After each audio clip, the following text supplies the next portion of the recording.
মন কখন খারাপ হয় জানেন, দুশ্চিন্তা কখন হয়? যখন আমাদের সিদ্ধান্তের সাথে আল্লাহ সিদ্ধান্ত মিলে না, আমাদের প্ল্যানিং এর সাথে আল্লাহ প্ল্যানিং মিলে না।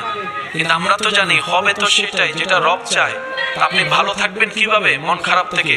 সূত্র একটাই, রব যেটাই চাই সেটাই আপনার চাওয়া মানিয়ে ফেলেন, কাজে কাজ হয়ে যাবে, মনও আর খারাপ হওয়ার সুযোগ হবে না। বলেন না সুবহানাল্লাহ।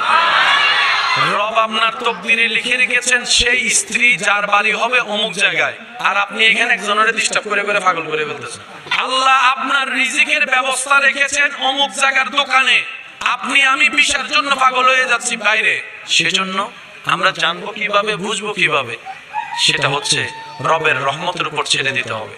আল্লাহ আমার জন্য যেটা ভালো হয় তুমি আমাকে সেটা দান করো, সেটা আসা পর্যন্ত আমাকে ধৈর্য ধারণ করার তৌফিক দান করো।